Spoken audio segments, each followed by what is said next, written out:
Bago natin simula ng kwentong ito, shoutout muna natin yung mga bagong members natin na sina JKai02, MVABGAA, at si King Ada.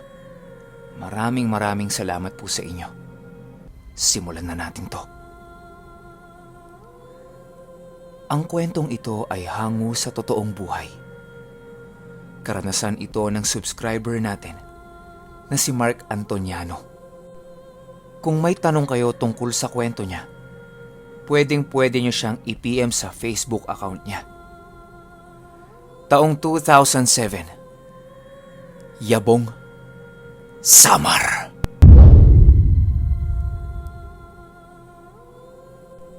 Pinuno. Ako nga pala si Mark Antoniano from Qatar. Ibida ko lang po sa inyo. Naimpluwensyahan ko mga kasamahan ko dito sa trabaho na makinig at mag-subscribe sa'yo. Sa totoo nga, araw-araw ikaw at sila mamang at tatay Dadoy ang topic namin. As in araw-araw.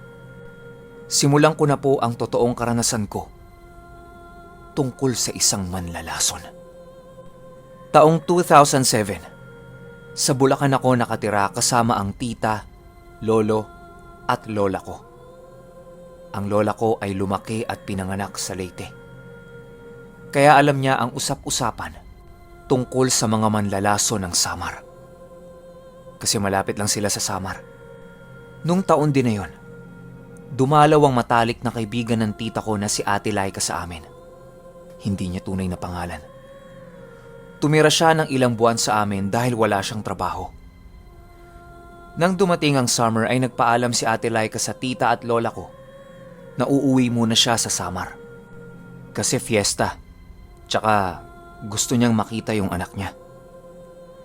2 araw bago ang pag-uwi niya, tinanong niya ako kung gusto kong sumama. Kasi 2 linggo lang naman kami doon. Kaya natuwa ako. Astig yun. Dahil literal na probinsya. Kaya dali-dali ako nagpaalam sa lola ko. Nung nabanggit ko na sa lola ko, napansin kong kumunot ang noo niya at para pa siyang nagulat. Bigla niya akong sinabihan na, kung gusto mo pang mabuhay, hindi ka pupunta doon. Kaya bigla akong nagtaka. Tapos noon ay kinuwento sa akin ng lola ko ang usap-usapan tungkol sa mga taong manlalason sa Samar nung bata pa sila. Nakikinig lang ako sa sinasabi ng lola ko. Pero hindi naman ako naniniwala. Kaya kinabukasan, kinulit ko ulit ang lola ko na sasama ako. Sa awa sa akin ng lola ko at dala na din ang pangungulit ko. Pumayag na din siya pero kinausap niya si Ate Laika. At ang sabi niya, Laika, papayagan ko si Mark na sumama sa'yo. Pero wag na wag mong ihihiwalay ang mata mo sa kanya. Dahil alam ko kung anong klase ng lugar ang pupuntahan nyo. Tsaka wala akong tiwala sa batang yan. Agad-agad naman sumagot si Ate Laika ng, Opo, Nay. Akong bahala sa kanya. Hindi din siya pababayaan ng nanay ko pag nandun na kami. Nung araw na yon, tuwang-tuwa ako at mabilis kong inayos ang lahat ng mga gamit na dadalhin ko. April 19, dumating kami sa Yabong, Samar. Unang araw ko sa Samar. Sabay-sabay kaming kumain ng almusal nila Ate Laika, kapatid niya na si Jenjen, anak ni Ate Laika, at ang nanay niya. Habang kumakain kami, kinausap si Ate Laika ng nanay niya sa salitang waray. Kaya hindi ko naintindihan. Nung matapos kaming kumain, naghugas si Ate Laika ng plato at pinuntahan ko siya. Sabay tanong ng, Ate Laika, anong sinabi sa iyo ng nanay mo? Kasi habang nagsasalita siya, tumitingin siya sa akin eh. Pakiramdam ko, ako yung pinag-uusapan ninyo. At sumagot si Ate Laika ng, yun ba? Sabi kasi sa akin ni nanay, kahit anong mangyari, huwag kong ihihiwalay ang tingin ko sa'yo. At huwag kitang hayaan na lumabas at gumala. Lalo na sa panahon ngayon, kasi malapit na ang fiesta eh. Bigla akong napaisip, anong kinalaman ng fiesta sa paglilibot ko? Pero sumang-ayon na lang ako sa kanya. Pagkatapos niyang maghugas ng mga plato, niyaya niya ako lumabas at bumili sa tindahan ng yosi. Pero bago kami lumabas, binilinan niya ako na, "Mark, wag na wag kang tatanggap ng kahit na anong ibigay sa'yo ha. Tubig, pagkain, o kahit na yosi wag mong tatanggapin. Pag may tumitig sa'yo, wag mo na lang tingnan sa mata. Sabihin mo na lang sa akin kung sino para kakausapin ko." Kasunod pa nun, sinabi din niya sa akin na kung kasama namin sa bahay ang magbibigay sa akin, walang problema. Tulad ng nanay niya, kapatid niya, at anak niya. Kaya sumang-ayon na lang ako. Pero sa isip-isip ko, kung tatanggi naman ako sa ibang tao, baka naman magalit sa akin at pag-isipan ako ng masama. Maayos namang natapos ang araw na yon. Pero kinabukasan paggising ko, may isang binatilyo na naghahanap sa nanay ni Ate Laika. At alam ko na kapitbahay lang nila Ate Laika yon. Kaya ginising ko si Ate Laika at sinabi kong, "Ate Laika, may tao sa labas. Hinahanap si nanay." Nung pinuntahan ni Ate Laika, sinabi niya na, "Oh, Tinong, ano yun?" Sumagot naman yung lalaki na si Tinong at ang sabi niya "Ate Laika, manghihiram lang sana ako ng martilyo sa nanay mo eh." Pero napansin ko kay Tinong na habang kinakausap niya si Ate Laika, sa akin siya nakatingin. Nung naabot na ni Ate Laika yung martilyo kay Tinong, umalis na kaagad ito. Pagkaalis ni Tinong, tinawag ako ni Ate Laika sa kwarto. At mahina niyang sinabi sa akin na, "Huwag kang lalapit kay Tinong ha? At kung may ibibigay siya sa'yo, huwag mong kukunin. Maski dampi ng kamay mo, huwag mong padadampiin. Kung meron man siyang iabot sa'yo, maingat mo yung kukunin." Medyo nagtataka na ako sa mga nangyayari. Pero hindi ko na lang ulit pinansin at sumang-ayon na lang ako sa sinabi ni Ate Laika. Pagkatapos naming mananghalian, lumabas ako ng bahay habang si Ate Laika naghuhugas ng plato. Sa di kalayuan, may nakita akong 4 na lalaking mga walang damit pang itaas at parang meron silang pinupukpok. Pinuntahan ko para makapaglakad-lakad din ng konti. Para na din bumaba yung kinain ko. Paglapit ko, andun si Tinong. Kaya nagtanong ako kay Tinong at ang sabi ko, "Tinong? Tinong pangalan mo, di ba? Ako nga pala si Mark. Ano yung ginagawa niyo dyan?" Biglang sumagot si Tinong at ang sabi niya, "Gumagawa kami ng lamesa para merong magamit sa fiesta bukas." Pero habang nagsasalita siya, hindi siya tumitingin sa akin. Hanggang isa-isa na silang nagtatanong tungkol sa akin. Yung mga tipikal lang na tanong pagbago ka lang nila kakilala. Hanggang sa natapos na nila yung lamesa. Mga 3:00 na ng hapon nung tumayo si Tinong at umalis. Wala pang 1 minuto. Bumalik ito at may dalang tubig at baso. Nang bigla niya akong alukin ng tubig. Bigla kong naalala yung bilin sa akin ni Ate Laika. Kaya agad kong sinabi kay Tinong na, Hindi, sige pre. Salamat. Hindi naman ako nauuhaw eh." Biglang nagtinginan yung mga lalaki at nag-usap sila sa salitang waray. Habang nag-uusap sila lahat sila nakasimangot. Kaya naisip ko na, sabi ko may magagalit pag tumanggi ako. Dayo pa naman ako sa lugar na to.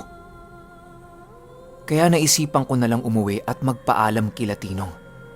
Sabi ko, "Sige pre uwi na ako. Baka kasi hinahanap na ako eh." Nung naglalakad na ako pa uwi, siguro mga 7 dipa pa lang ang distansya ko sa kanila. Naisipan kong lumingon at tingnan yung mga yon. Nung lumingon ako, nakita ko si Tinong na nakatitig sa akin habang bumubuka ang bibig na parang may sinasabi pero wala namang boses. At kahit na nakatingin ako sa kanya, patuloy lang siya sa pagsasalita. Laking pasasalamat ko na lang kasi sumilip sa bintana yung kapatid ni Ate Laika. Nakita niya ako na nakatayo lang at nakatingin kila Tinong, kaya dali-dali niyang tinawag ang nanay niya. Nung oras na yon, bigla akong may narinig na tumawag sa akin. At paglingon ko, si nanay pala na papalapit sa akin. Pero napansin ko na habang papalapit sa akin si nanay, may inuusal ito pero wala ding lumalabas na boses. May hawak itong 3 halaman na parang malunggay. At nung makarating siya sa akin, pinukpok ni nanay ang ulo ko ng 3 beses gamit ang mga halaman na yon. Sabay sabi sa akin na, "Tara na Mark, umuwi ka na sa bahay." Pagtapos nun ay hindi na muna ako lumabas ng bahay. Sobra na ako nagtataka kasi bakit sila ganun? Nagsasalita sila ng wala namang sinasabi. Kaya naisipan ko na wag na lang muna ako lalayo kay Ate Laika. Kinabukasan, fiesta na. Maraming handa sila Ate Laika at marami ding silang bisitang mga kamag-anak nila. Kasama na doon ang kapatid ni nanay na tito ni Ate Laika. Matapos naming mananghalian, busy na si Ate Laika makipagkwentuhan sa mga kaibigan at kamag-anak niya. Hanggang sa nagyaya ang tito ni Ate Laika ng inuman. Kaya natuwa ako. Siyempre inuman yun eh. Naglatag na kami ng lamesa sa tapat ng bahay. Gusto kasi nilang pumwesto sa ilalim ng puno ng sampalok. Nung mga 5:00 na, pakiramdam ko, lasing na ako tapos napakadaldal ko na. Nang mapadaan si Tinong sa amin, agad namang niyayang umupo ni Tito si Tinong. Umupo naman kaagad si Tinong para pagpapakita ng respeto. Pero, pansin ko dito, nakatitig pa rin sa akin. Habang nagiinuman kami, napapansin ko na ako na ang bida-bida sa kwentuhan. At nakikita ko sa mukha ni Tinong na iritang-irita na ito sa akin. Kasi pinagkukumpara ko na ang buhay sa Maynila at buhay nila doon sa probinsya. Siguro, hindi siya natutuwa sa mga sinasabi ko. Kaya, ang sama na ng titig niya sa akin. Nang bigla siyang magsalita ng, "Inumin mo na yan tagay mo, Mark. At ako na magiging tanggero. Kasi ang bagal mong tumagay. Dami mo pang sinasabi." Matapos akong tumagay, inabot ko sa kanya ang baso at isa-isa niyang tinagayan lahat. Pero pagdating sa akin, napansin ko na bago niya iabot sa akin yung baso, pinunasan niya ng palad niya yung bunganga ng baso. Pero hindi ko na lang pinansin kasi wala lang naman yun sa akin eh. Nung iinumin ko na yung alak, bigla akong may narinig na sumigaw at tinawag ang pangalan ko. At nung narinig ko yun, parang nanghina ang kamay ko at nabitawan ko yung baso. Tsaka ko nakita si nanay na may hawak na manipis na sanga na kulay itim at tumatakbo papunta sa amin habang sumisigaw ng, "Put! Ina mo, Tinong! Huwag yung bisita namin!" Sinabi niya yan sa salitang waray. Pinatranslate ko lang kay Ate Laika. Biglang kumaripas ng takbo itong si Tinong. Hanggang sa ikwento sa akin ni nanay kung ano ang nangyari. Nung una pala, pinapabayaan lang kami ni nanay na mag-inuman. Kasi kilala naman niya yung mga kainuman ko. At karamihan doon, mga kamag-anak nila. Pero nung napansin niya na umupo itong si Tinong, bigla siyang naalarma at nagbantay siya sa pintuan habang pinapanood kaming nag-iinuman. Kasi kilala niya si Tinong na malakas na manlalason. at namana niya ito sa tatay niya na kilalang pinakamalakas na manlalason nung kapanahunan pa nila ni nanay. At si nanay pala ang takbuhan ng mga nabibiktima ng mga palason.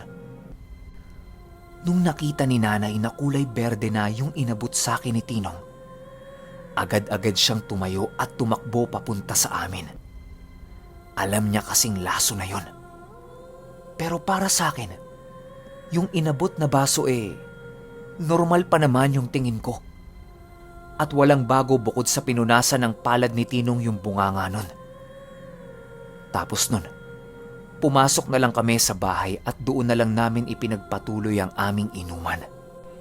Pagkatapos ng 2 araw, sinabi ni nanay na mas mabuting iuwi na lang ako ni Ate Laika sa Maynila.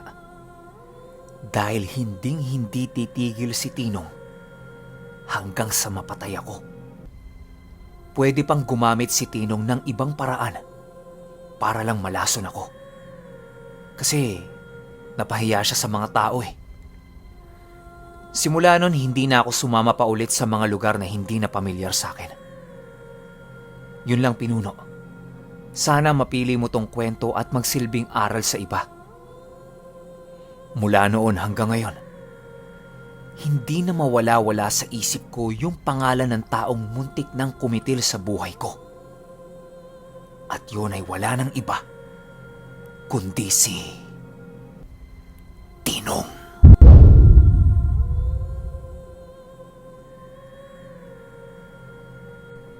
Okay, opinyon ko sa kwento. Ang galing, no? Sila-sila sa iisang lugar. Manlalason tsaka mga gumagamot din ng lason. Pero ang kinagandahan lang dito sa Samar, hindi sila nananalo ng mga kalugar nila. Mga dayo yung gusto nilang targetin. Alam nyo, pwede natin silang ihalin tulad sa mga aswang. 'Di ba? Manaluman yan ang kapitbahay nila. Yung tipong walang-wala na silang makakain. Kalimitan pa, puro alagang hayop lang ng kapitbahay nila yung target nila. Tsaka magandang sample din sa kwento niya, yung sa part ng inuman. Dapat kapag dayo ka lang sa isang lugar, kontrol lang sa pag-inom. Huwag yung tipong sosobra ka. Yung aabot ka sa punto na hindi mo na alam yung ginagawa mo. Mahirap yan. Unang-una dayo ka. Hindi mo alam yung mga galawan sa lugar na yon. Dapat magtira ka din para sa sarili mo. Yung matino ka. Minsan kasi, kapag lasing na ang isang tao, diyan na lumalabas yung pagiging mayabang, arugante, English ng English, wala nang preno yung pananalita. 'Di ba? Mahirap na Kaya dapat kontrol. Yun sa mga mahilig mag-travel dyan ingat kayo tsaka kontrol-kontrol Kung may tanong kayo sa kwento niya, search nyo lang yung Facebook niya. At saka, kung gusto nyong malaman kung bakit mga manlalason nyo nakatira sa Samar, mainam na i-search nyo yung channel ni Ang Nuno. Ipapaliwanag niya sa inyong lahat kung bakit nagiging parang katuwaan na lang yung lasunan dito sa Samar at yung mga iba't ibang klase ng lason na ginagamit nila. Yun lang. Hanggang sa susunod na kwento. Salamat.